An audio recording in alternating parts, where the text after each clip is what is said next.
minhas vontades, morrer para minha carne. Uma batalha constante entre carne e espírito. Mas é possível vencer essa batalha, porque o Senhor Jesus venceu. E com Ele nós somos mais que vencedores. Através do seu Espírito, tomados pelos frutos do Espírito, nós vamos produzir paz, alegria, amor, bondade, mansidão. Que nós possamos buscar todos os dias, prostrados diante do Senhor, clamar: Senhor, me ajuda a vencer a batalha de hoje. O maior inimigo das nossas almas é Satanás. Mas muitas vezes nós temos perdido para a nossa própria carne, para as nossas próprias consciências, para os desejos da nossa carne que militam dia após dia. O caminho continua estreito.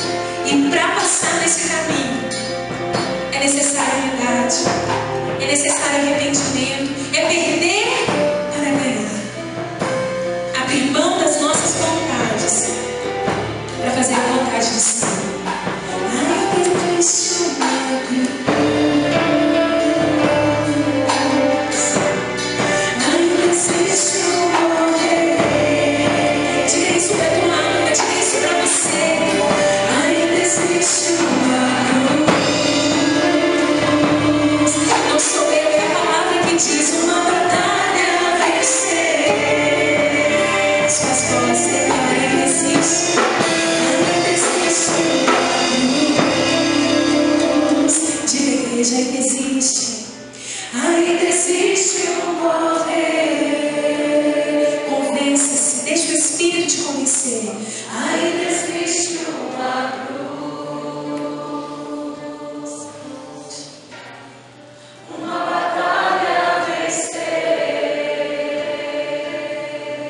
Nós não estamos sozinhos nessa batalha.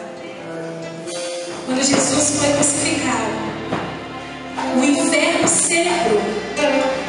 Eles pensavam que tinham vencido. Mas ao terceiro dia, o nosso Deus ressuscitou.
Nós vamos dizer: Senhor, eu amo a mensagem da cruz.